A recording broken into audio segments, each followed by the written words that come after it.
রাখবো যেখানে কিন্তু একাধিক অভিযোগ সামনে আসছে আমরা দেখতে পাচ্ছি পুলিশের বিরুদ্ধে, যেখানে সামনে এসছে এখনো বিচার পাননি বর্ধমানের চিকিৎসক। 2021 সালে মৃত্যু চিকিৎসক শেখ মোবারকের। ঘটনার পর 3 বছর কেটে গেছে, কিন্তু পুলিশের বিরুদ্ধেই ক্ষোভ পরিবারের।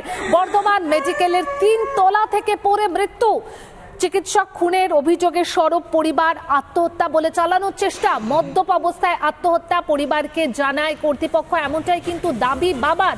ময়না তদন্তে মেলেনি অ্যালকোহলের চিহ্ন, মেলেনি শরীরের হাড় ভাঙার প্রমাণও। সিবিআই তদন্তের দাবি পরিবারের। অভয়ার তদন্তেও পুলিশের গাফিলতির অভিযোগ, আর এই ঘটনাতেও কিন্তু সেই পরিবারের তরফ থেকে পুলিশের গাফিলতির অভিযোগ সামনে আসছে। এবার সামনে এলো আরো একটি ঘটনা, থ্রেট কালচারের শিকার চিকিৎসক।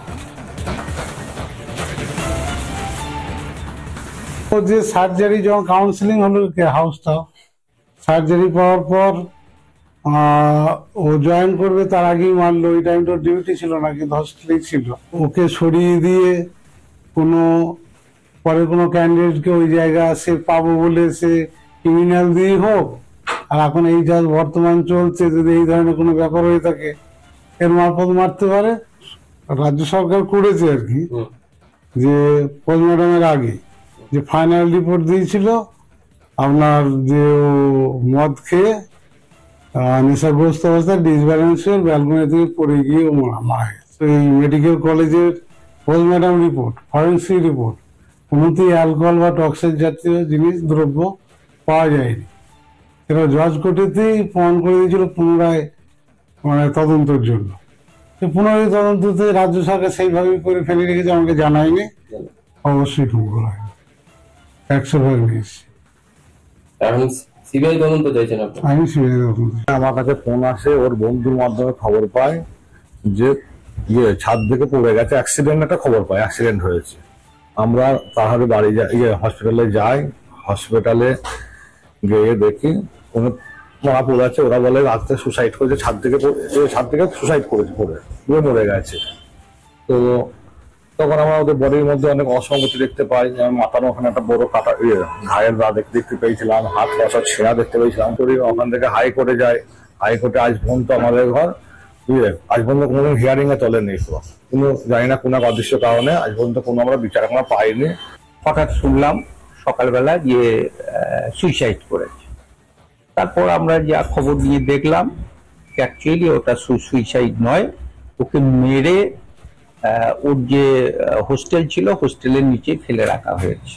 যারা বয়ান দিয়েছে আর কি পুলিশ স্টেটমেন্টে, সিনিয়র জুনিয়র যারা ছাত্র ছিল তারাও বয়ান দিয়েছিল যে এ নাকি অ্যালকোহল খেয়েছিল। আগের দিন সিনিয়র হোস্টেলে একটা ওদের ফিস্ট ছিল, পার্টি ছিল, সেইখানে প্রচুর পরিমাণে ড্রিঙ্ক করেছে, সেই জন্যই ও বেসামাল হয়ে ওই ওপর থেকে পড়ে গেছে। কিন্তু আমরা যেটা পোস্টমর্টম রিপোর্ট এবং ফরেন্সিক রিপোর্ট যখন আমরা হাতে পেলাম তখন দেখলাম যে অ্যালকোহলের কোনো চিহ্ন নেই, অ্যালকোহলের কোনো রিপোর্ট নেই। তাহলে সেই ছেলেটা কি করে বেসামাল হয়ে ওপর থেকে পড়ে? পরিবারের সদস্য এবং স্থানীয় বাসিন্দাদের বক্তব্য আমরা শোনালাম। এ বিষয়ে আমরা কথা বলেছিলাম চিকিৎসক সুবর্ণ গোস্বামীর সঙ্গে, তিনি ঠিক কি বলছেন একবার শোনাই আপনাদের। হাউসটা তার যে মৃতদেহ পাওয়া গেছিল হোস্টেলের বাইরে, তার পরনে ছিল শুধুমাত্র অন্তর্বাস, নিম্নাঙ্গের অন্তর্বাস ছাড়া কিছু ছিল না। আর তার মাথার পিছনে ভারী কিছু দিয়ে আঘাতের চিহ্ন পাওয়া গেছিল। এইটা যে বাড়ির লোক বলছেন। রীতা পাল অধ্যক্ষ অভিক দে সেই সময় সমস্ত কিছু নিয়ন্ত্রণ করে বর্ধমান মেডিকেল কলেজে। এই অবস্থায় এইরকম একটা অস্বাভাবিক মৃত্যু, যেটাকে আত্মহত্যা বলে চালানোর চেষ্টা হয়েছিল কিনা তার যে সেটাকে নিশ্চিত করে তদন্ত করে নিরপেক্ষ তদন্ত না করে বলা সম্ভব নয়।